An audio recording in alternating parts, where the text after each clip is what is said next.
Boa noite, irmãos do meu coração. Que a paz do nosso Senhor Jesus possa estar nos alimentando nesse momento tão difícil, tão atribulado, o que passa o nosso planeta Terra, nosso país e essa situação de países, dominantes, principalmente um deles. Vamos pedir a Jesus que aquela paz que Ele nos promete, que não é a paz do mundo, é a paz íntima dEle. A minha paz eu vos deixo, a minha paz eu vos dou.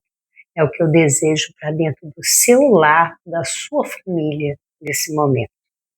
Eu vou fazer uma pergunta e a gente vai refletir em cima dessa pergunta.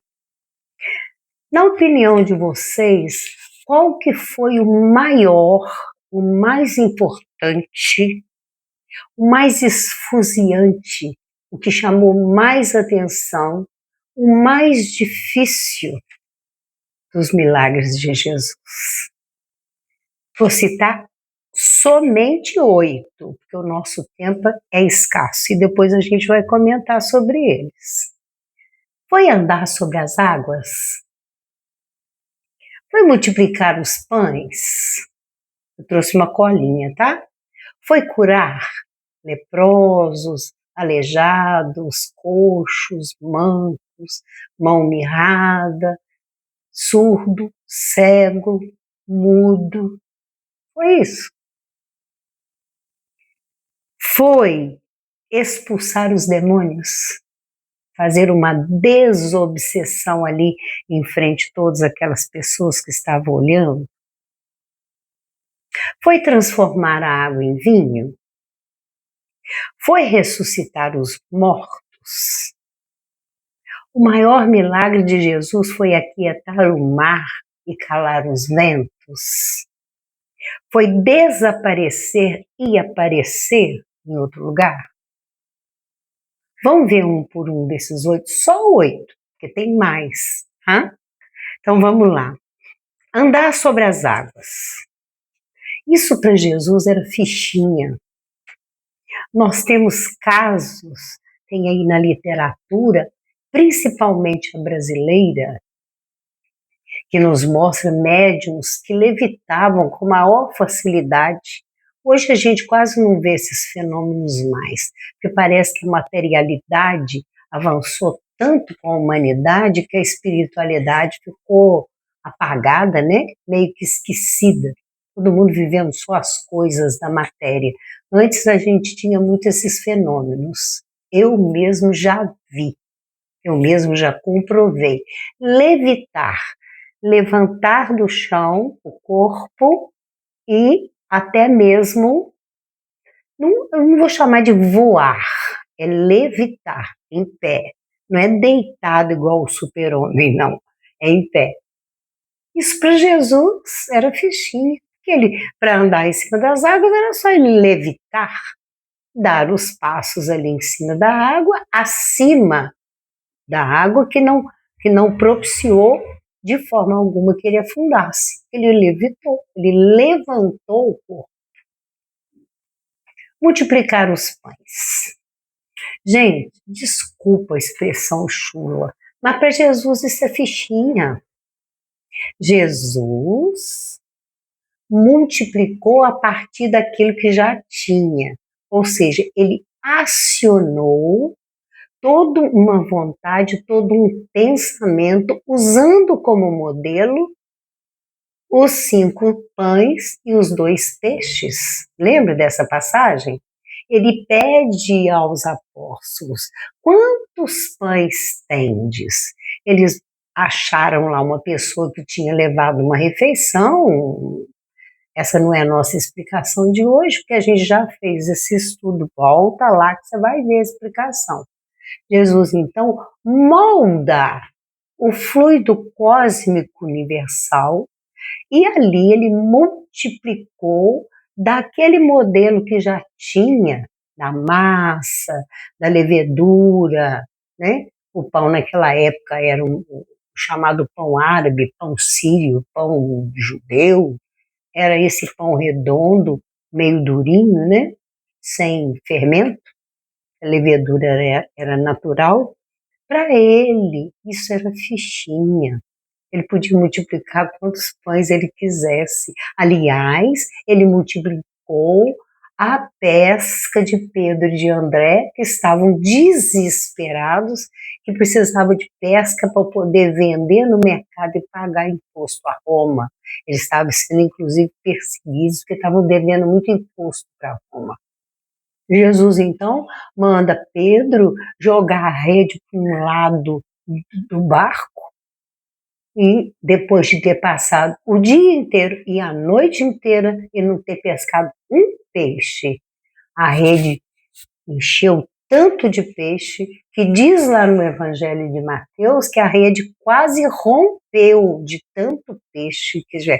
Ou seja, Jesus, usando uma energia, ele dirigiu os peixes daquela área para aquele lugar onde ele queria. A mesma coisa, ele usou essa energia e também usou energia para multiplicar os pães. Curar. Como que Jesus fazia para curar a doença? Primeiro, o médico dos médicos. Segundo, o cientista dos cientistas. Terceiro, fez a sua evolução. Desculpa, gente. Aqui na rua estão vendo um jogo ali numa praça e parece que fez um gol lá, tá uma gritaria. Então, para Jesus, usar o fluido cósmico universal de mundo evoluído de onde ele desceu e para onde depois ele foi, também era coisa fácil. Ele, conhecedor do corpo humano, conhecedor das doenças, ele então manipulou e fez a cura como? No corpo espiritual. O corpo espiritual, na verdade, é cópia fiel do corpo material e vice-versa. Essas curas, elas são feitas no corpo espiritual que plasma imediatamente no corpo material aquela cura que foi insetada naquele momento. A cura não é no corpo material. É como se o corpo... Vocês lembram de carbono? Um papel assim, ou preto ou azul, que põe embaixo de um outro papel, a gente risca e sai, né? Hoje a gente não usa porque tem impressora, mas eu já usei muito carbono. O corpo material é como se ele fosse uma cópia. Então, quando Jesus atua no corpo espiritual, plasma no corpo material imediatamente, por causa da força, da energia, da evolução dele, do conhecimento dele, plasma no corpo material. A cura se faz imediatamente. E nós vamos fazer isso. E não é Regina que está falando, não, foi ele, foi Jesus que falou. Tudo que eu faço, vós podeis fazer e mais. E não é longe da gente achar que a gente nunca vai ver isso. A gente vê. Já foi em alguma benzedeira, algum benzedor? Já tomou um passe, uma aplicação de rei? Gente, é tão assim natural a cura acontece. Já ouviu falar em quebranto, olho gordo, olho mau? É só ir lá benzer. Criança, então, precisa de benzedura. É lógico que nós vamos procurar uma pessoa respeitável, uma pessoa digna e que principalmente não cobre, que seja de graça. Como Jesus disse, de graça recebeste, de graça dai, né? Você deve dar de graça. Curar um cego. Jesus usou o lodo, ele usou a terra e a sua saliva. Naquele momento, Jesus estava fazendo uma pomada, um creme, estava fazendo um remédio, ele passou nos olhos. Mas por que Jesus usou a lama se em outros casos ele não usou? Jesus ele usava esses artifícios também para chamar a atenção, e ele mesmo falava, para a glória do meu Pai, para apresentar os feitos do meu Pai, que é Deus. Não é embusteiro, não, viu? É Deus, nosso Pai Criador. Então, as curas para Jesus também era fácil. Por conhecer os aspectos, as entranhas, o segredo do corpo material e o corpo espiritual. Então, ele manipula o fluido cósmico universal, que André Luiz costuma chamar de hálito de Deus. Ele manipula e ele faz a cura ali imediata naquele momento. A força também do pensamento, a vontade, porque se não tiver vontade não há cura não, tá? Esse negócio de aplicar passe parecendo um balé é muito difícil de acreditar. Se a gente não colocar aquela vontade que vem de dentro de curar o outro, não cura não. Eu conheci benzedeira, inclusive a minha sogra, que era católica, uma católica de carteirinha. Ela benzia as crianças, a porta dela ficava assim. E na hora que ela punha a mão na cabecinha da criança, as lágrimas pingavam e ela começava a bocejar muito, aquela coisa profunda, de tanto amor que ela, quando ela pegava uma criança no colo. A criança saía dali curada, daquela ansiedade, daquele nervosismo. Mal olhado existe, viu? Inveja existe, viu? Não desacredita, não. Então, eu coloquei também expulsar os demônios, tirar aquela junção que está acontecendo entre encarnado e desencarnado. O desencarnado está sugando as forças do encarnado, porque ao desencarnar, certos espíritos não querem ficar sem matéria. Então eles vêm e acoplam no nosso corpo material, dominam o nosso cérebro. Por isso que tem muitos esses casos de cair no chão, rolar pelo chão, tremedeira, amarrar as mãos para trás, não conseguir sair. Vocês já viram esses fenômenos? Está aí na televisão, pela madrugada fora. Para mim, isso é tudo um show. Não precisa também desse show, não. Então, o domínio que o espírito desencarnado tem através do cerebelo daquela pessoa encarnada, ele vai lá e domina, porque não sabe ficar sem matéria, não sabe ficar sem energia material, sem o chi, os chineses chamam de chi, e também plasma sanguíneo. Eles entram, acoplam célula a célula e retira da corrente sanguínea o plasma sanguíneo para eles. Jesus, então, expulsava, porque naquela época não falava, vamos doutrinar, vamos conversar. Não, é expulsar mesmo, sai dele, sai agora. E ele conseguia. A pessoa ficava renovada e ficava livre ali na mesma hora. Gente, ressuscitar os mortos. Todo mundo, quando eu falei nas 8 perguntas, deve ter pensado, foi a ressuscitar Lázaro. Foi ressuscitar a menina, Talita, filha de Jairo. Essa aí é a mais simples de todas. Lembra quando a gente, no nosso último estudo, nós falamos sobre o cordão de prata que liga o corpo material ao corpo espiritual? São 2 corpos ligados por esse cordão. Essas foram 3 vezes que Jesus ressuscitou. 3 vezes. A filha de Jairo, a menina Talita, o Lázaro, que já estava 4 dias enterrado, inclusive já com mau cheiro, E o filho, esse terceiro não é muito comentado, o filho da viúva de Naim.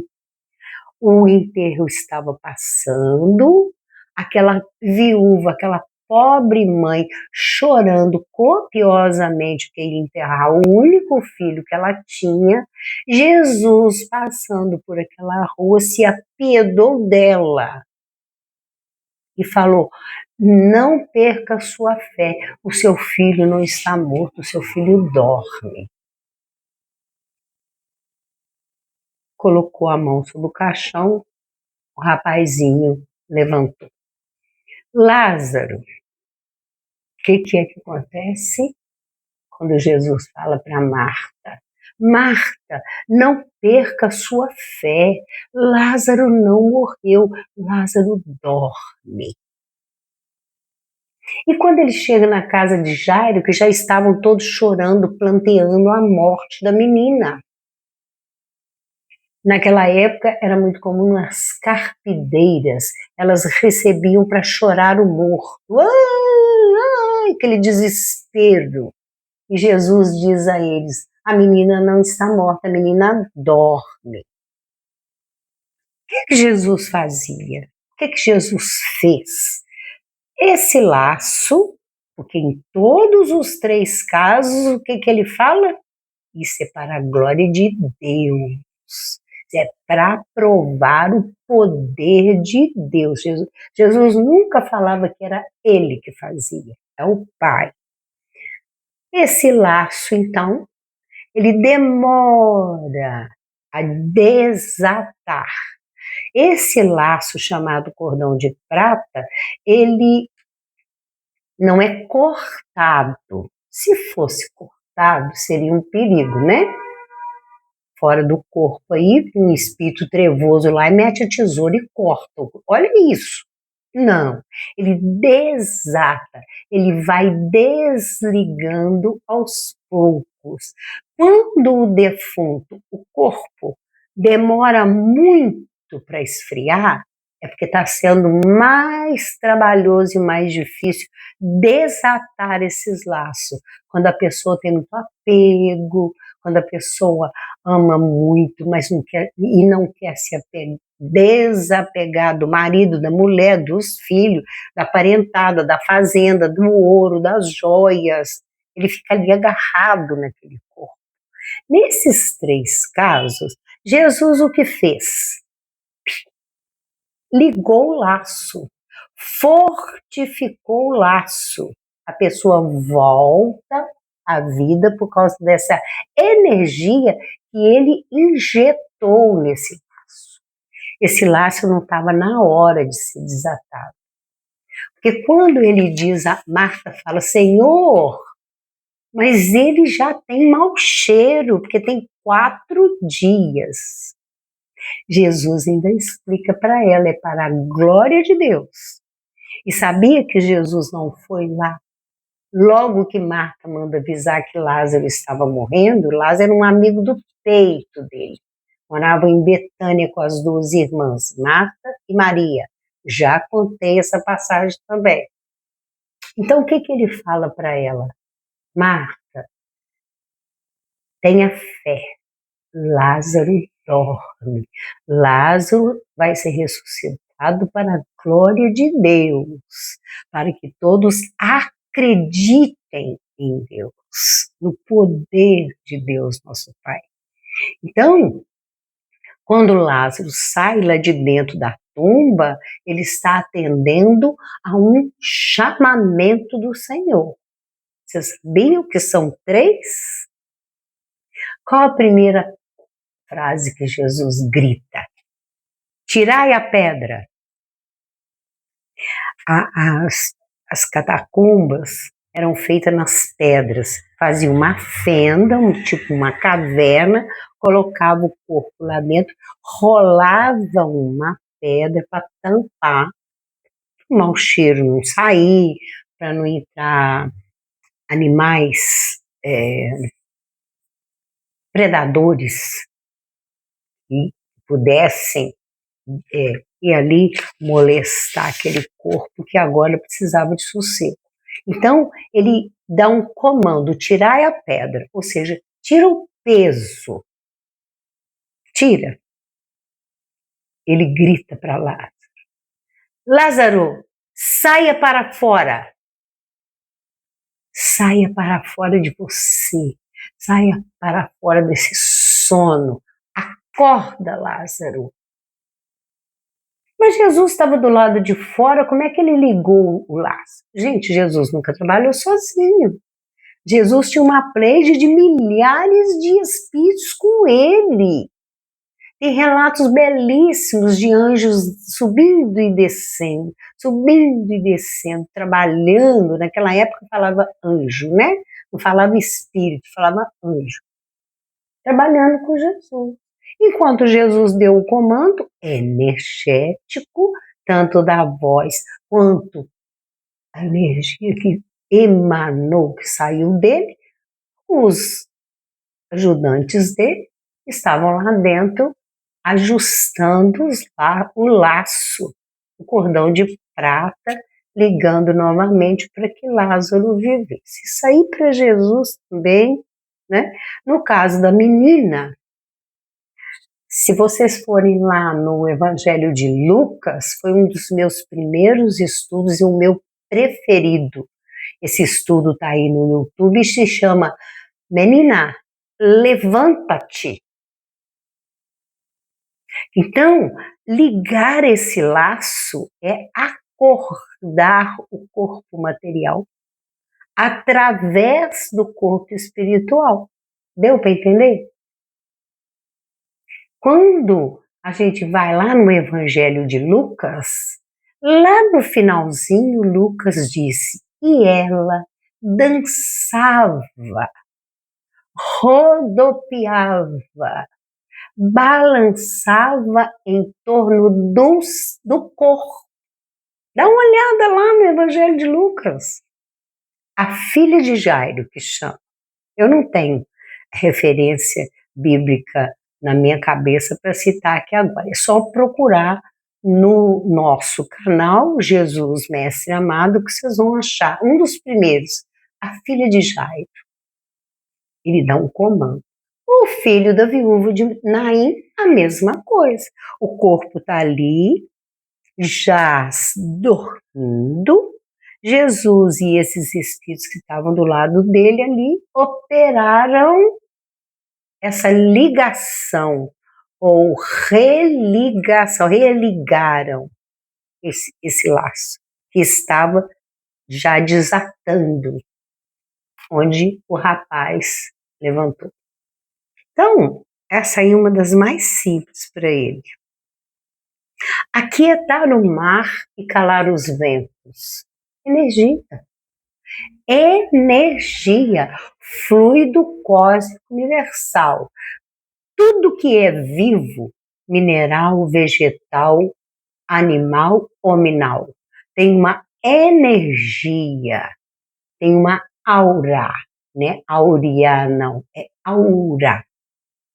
Existe até as câmeras Kirlian que tira fotografia da aura. Eu já vi muitas vezes em torno das pessoas, hoje já está muito, eu estou ficando velha, estou perdendo, a gente vai perdendo esses dons. Mas eu já vi cada aura mais linda do que a outra, mas também já vi auras mais feias do que cada uma mais feia do que a outra também. Você pode ver uma coisa escura, uma mancha escura, ou você pode ver um colorido belíssimo, que é azul, violeta, verde, muito bonito. Então, ele usou o fluido cósmico universal e ele aquietou o mar revolto, quando ele diz para o mar: aquieta-te, aquieta-te. Ele voltou uma calmaria. Lembra dessa passagem? Onde os apóstolos estavam apavorados com o barco rolando para lá e para cá nas ondas. E ele virou para o vento e falou: cala-te! Aquele Lembra dessa passagem? E aí ele pergunta para os apóstolos: por que sois tímidos? Ainda não tendes fé? Ainda. Ou seja, vocês vão fazer isso também. Aquieta-te, cala-te. Desaparecer e aparecer. Esse fenômeno chama bilocação. O que é a bilocação? É duplo. Desapareço, desmaterializo instantaneamente e rapidamente meu corpo e vou até um outro lugar e lá eu assumo a matéria de novo. A matéria ela pode ser desmaterializada assim, ó. Jesus fazia isso. Principalmente naquelas celeumas entre aqueles escribas e fariseus, eles nem viam ele sair. De repente ele subia e aparecia já lá junto com os apóstolos. Naquela passagem do mar revolto e do vento que estava jogando um barco, Jesus estava no monte, ele não estava com eles. Jesus pressentiu que eles estavam em perigo e ele mesmo, eu não lembro agora qual evangelista, tem essa passagem também nos nossos estudos, Jesus anda sobre o mar, ele se desloca da montanha com a matéria, tá, gente? Ele se desloca lá da montanha, no monte onde ele estava orando, ele se desloca e vai até o barco. É bilocação. Comando da matéria. E como Jesus diz que tudo que ele fez, nós podemos fazer e mais, isso é evolução. A gente também pode comandar a matéria. Você pode comandar suas células, sabia? Para tirar viciações, doenças, a gente pode lançar um comando.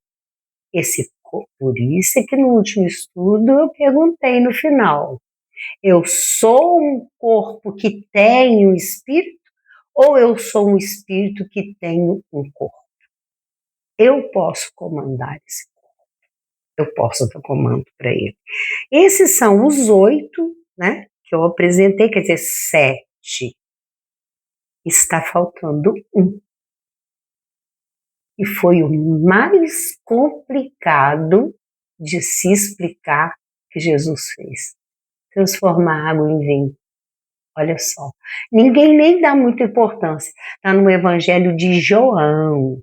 Foi o primeiro prodígio que Jesus fez. Ele vai a um casamento, lembra disso? Tem também nos nossos estudos. E lá nesse casamento, acabou o vinho no meio da festa. E para o povo judeu cheio de manias, eu esqueci o nome agora, quando a pessoa tem uma mania, mau presságio. Acabar o vinho no meio da festa de casamento era mau presságio, que o casamento não ia dar certo. Eles tinham uma coisa com esse negócio de casamento, tem que casar, tem que viver junto, tem que casar com a filha de fulano, com o filho da fulana. E o vinho acabou. E Maria, mãe de Jesus, pede a ele uma ajuda. E é quando ele fala com ela, mulher, não com desrespeito, viu, gente? É muito comum chamar a mulher de mulher. Eu acho até bonito. A minha hora ainda não chegou. Mas ela implora, ela pede. E ela confia tanto nele que ela diz aos empregados, os escravos, vamos falar a verdade. O que ela diz aos empregados? Fazei tudo que ele mandar. Ela já sabia que ele podia. Ele vai lá, aquelas talhas enormes, aquelas cerâmicas enormes, ele manda encher todas elas de água e ali ele pede para todos saírem. Ele queria ficar sozinho. E ali ele transforma aquela água em vinho. Aí vocês vão dizer, poxa, Regina, mas por que não é a mesma explicação dos outros milagres? Eu fui buscar na ciência, na bioquímica. Quem sou eu para entender, tá, gente? Além de não entender, eu também não gosto. Não gosto de física, não gosto de química, não gosto de biologia. Não adianta. A física, a química, a biologia está na nossa vida, no dia a dia, né? E eu fui buscar, não entendo não, vou explicar com as minhas palavras, tá, gente? O vinho, ele tem uma mistura química extremamente complexa. Olha isso, extremamente complexa. Quando eu fui estudar essa passagem chamada As Bodas de Canaã, ou Caná, não importa o jeito que fala, com o tio ou sem o tio, Canaã ou Caná,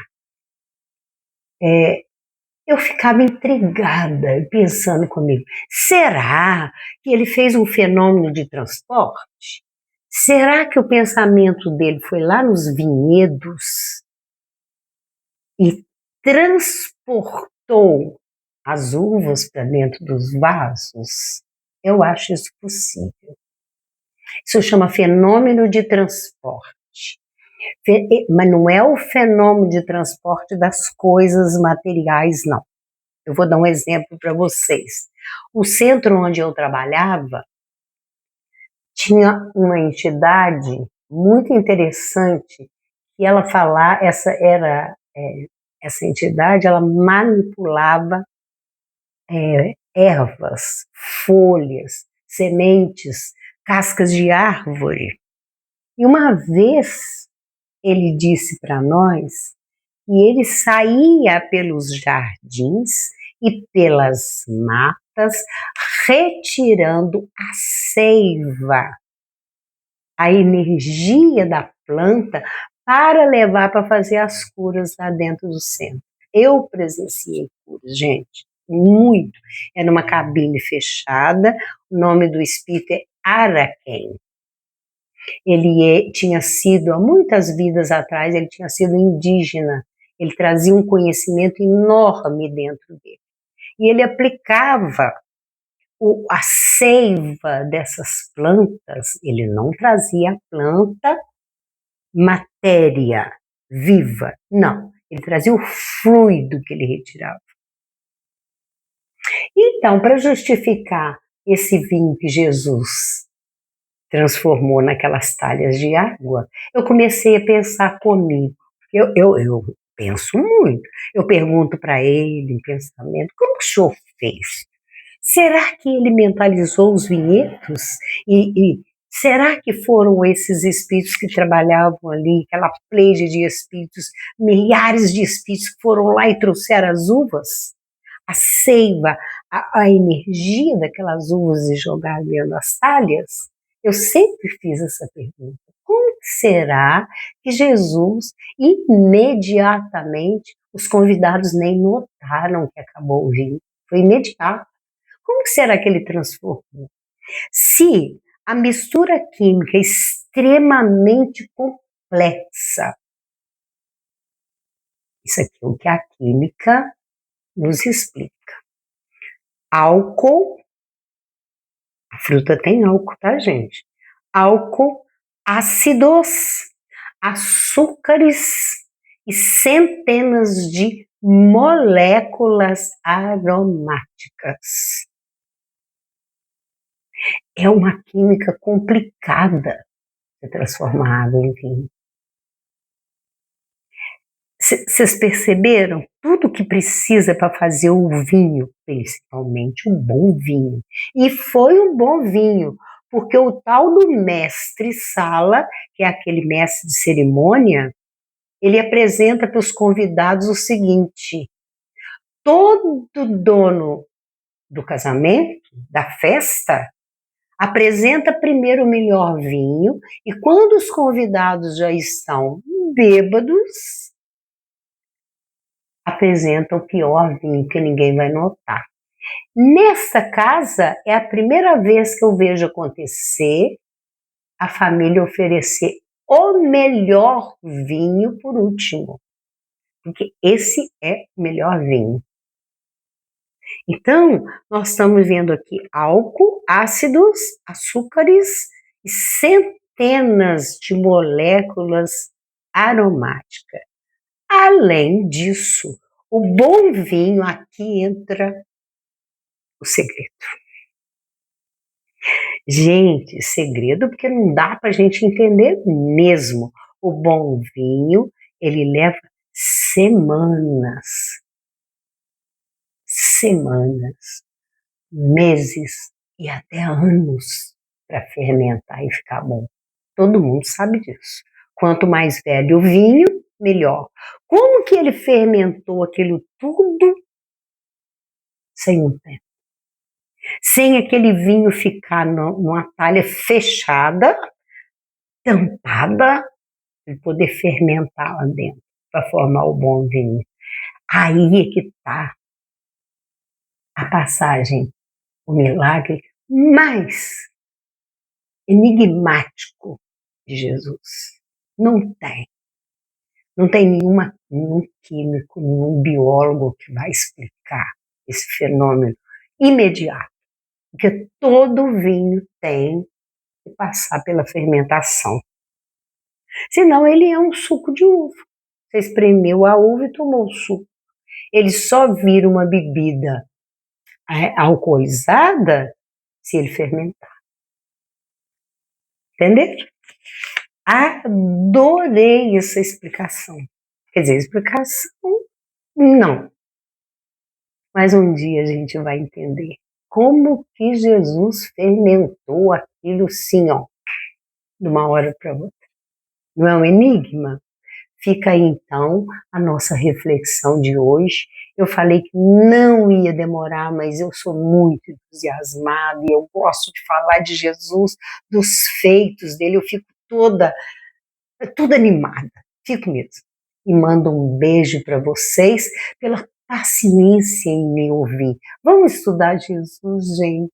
Eu estou com tanta ideia na minha cabeça que vocês não fazem assim a mínima ideia do que eu estou para trazer para nós estudarmos. Eu estou assim, melhor do que antes, porque eu estava muito apegada, parece que eu precisava desses quase 2 anos apegada, agarrada à letra, para depois eu me soltar, que eu sempre fui uma oradora, né? Eu sempre fui palestrante. Agora é que eu não posso mais. Eu mando para vocês muitas vibrações e um beijo bem gostoso no seu coração, do meu coração.